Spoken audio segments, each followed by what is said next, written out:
Muito bom dia a todos. Vamos para mais uma aula de Teoria Geral do Direito Privado 1. A matéria que veremos a seguir é uma das mais importantes para o direito. Não digo para o direito privado somente, mas para todo o direito. Direito trabalhista, direito empresarial, direito administrativo, direito tributário, etc. Porque ele tratará da capacidade. Intuitivamente, nós já sabemos quem é incapaz. Por exemplo, um menor de 16 anos. Ele está na menoridade, portanto, ele não tem capacidade de fato, não podendo praticar atos jurídicos da sua vida civil. Essa matéria que trata da capacidade, portanto, é de importância crucial para todos. Cabe destacar também que os artigos pertinentes à capacidade de fato, artigo 3º e 4º do Código Civil, foram modificados brutalmente pelo Estatuto da Pessoa com Deficiência. Eu vou optar agora por apresentar o Código Civil antes do Estatuto da Pessoa com Deficiência para vocês perceberem a lógica que funcionava. Depois nós voltaremos e teremos uma aula exclusiva para o Estatuto da Pessoa com Deficiência que eu vou explicar como que ficou o ordenamento desde então. Então vamos começar.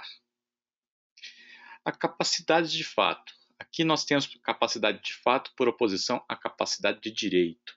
A capacidade de direito é aquela aptidão genérica para ser titular de direitos e deveres da vida civil.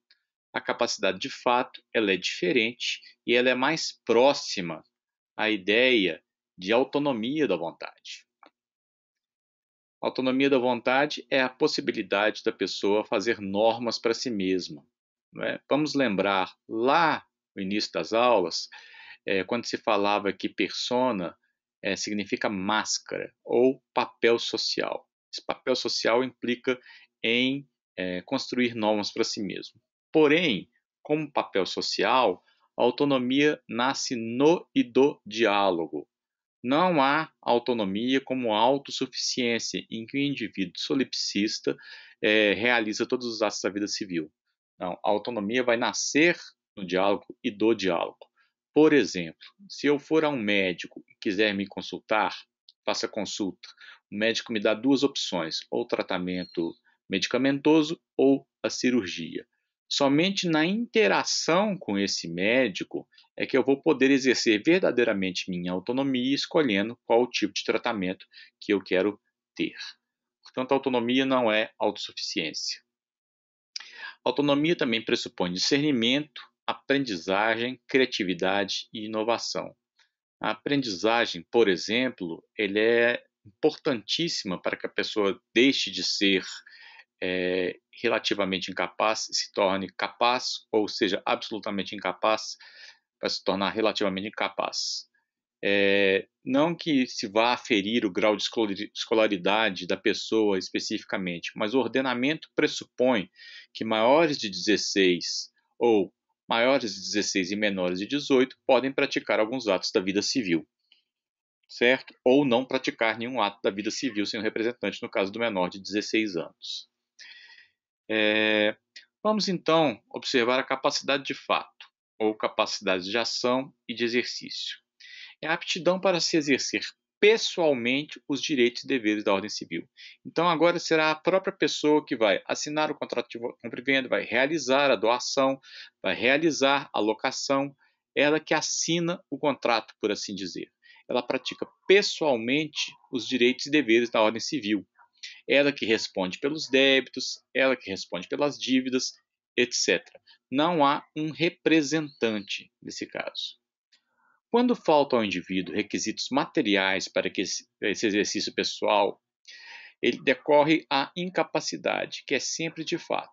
Então, se o indivíduo não tem os requisitos materiais para esse exercício pessoal, ele será considerado incapaz, absoluta ou relativamente, dependendo da circunstância.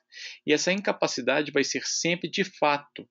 Não há sentido algum em falar em incapacidade de direito, porque a capacidade de direito vai do nascimento com vida até a morte. Então não há incapacidade de direito. Quando se fala em incapacidade, ela é sempre de fato. E a capacidade de fato sempre decorre da lei. nunca de ato ou negócio jurídico. Portanto, eu não posso contratualmente adquirir ou me desfazer da capacidade de fato. Ela tem as hipóteses legais, como números clausos, bem definidos nas leis e nos ordenamentos, no ordenamento jurídico como um todo. A regra é a capacidade, a incapacidade é a exceção. Então, nós sempre tornamos como regra que a pessoa é apta para praticar pessoalmente os atos da vida civil. A incapacidade vai ser a exceção, a incapacidade tem que ser demonstrada. A capacidade, em regra, não precisa ser. E o objetivo da incapacidade é a proteção do incapaz, para que uma criança com 7 anos, por exemplo, não pratique uma compra e venda ou uma doação sendo iludida, para que uma pessoa com paralisia mental severa não pratique uma doação, por exemplo. Agora, nós caminhamos no fio da navalha, porque o excesso de proteção redunda em paternalismo. Ele engole a autonomia, ele elide a autonomia. Então, a capacidade de fato vai ter que ser dosada, nós vamos ver como no processo de interdição, em aulas futuras, para que haja um perfeito equilíbrio entre autonomia e proteção. A capacidade de fato também é diversa da legitimidade. A legitimidade é funcional e ocorre diante de uma situação concreta e específica. Por exemplo, o artigo 1749, que diz: ainda com autorização judicial, não pode o tutor, sob pena de nulidade, adquirir por si ou por interposta pessoa, mediante contrato particular, bens móveis ou imóveis pertencentes ao menor. Dispor dos bens do menor a título gratuito, constituir-se cessionário de crédito ou de direito contra o menor.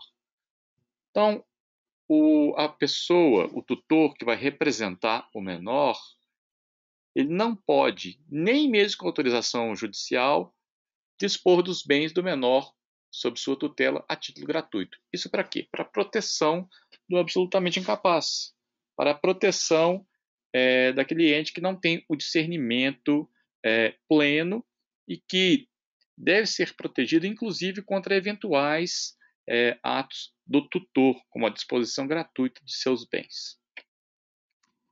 Bom, há uma gradação genérica da incapacidade, ou pelo menos havia uma gradação genérica muito bem demarcada da incapacidade. Como eu disse, eu vou optar aqui por colocar os artigos do Código Civil antes do Estatuto da Pessoa com Deficiência.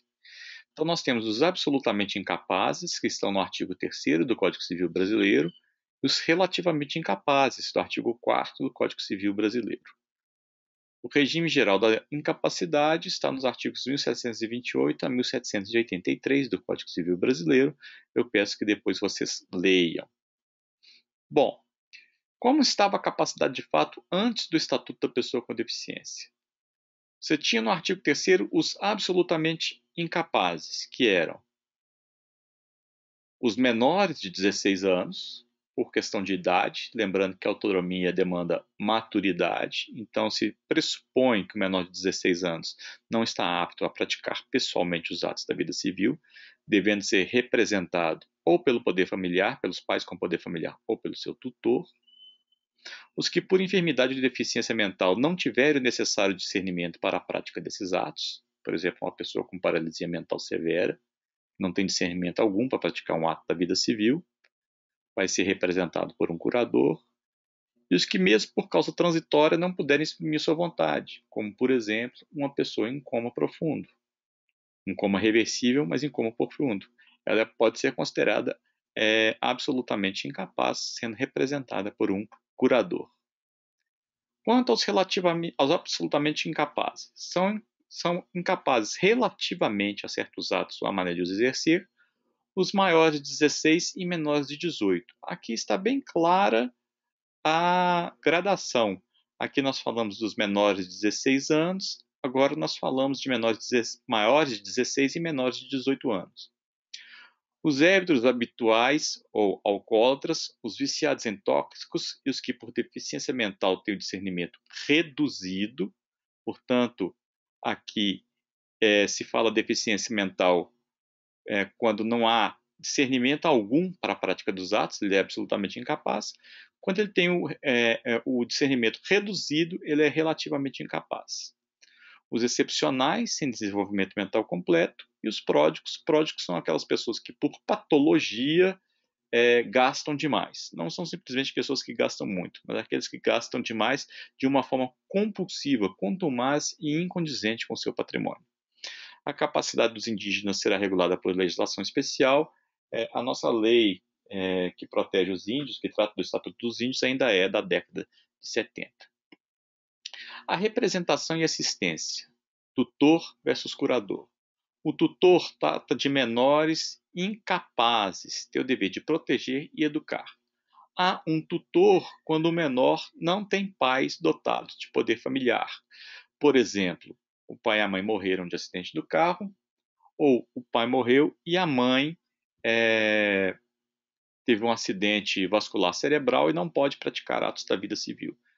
Portanto, é nomeado um tutor para esse menor. E o curador são os demais casos em que há incapacidade que não pela idade. Ele tem o dever de cuidar. Então, o tutor tem o dever de proteger e educar, e o curador tem o dever de cuidar. Bom, esses são os aspectos generalíssimos da teoria da incapacidade. Nós iremos trabalhá-los depois com mais vagar, alguns detalhes dele, e por hora ficamos por aqui. Muito obrigado.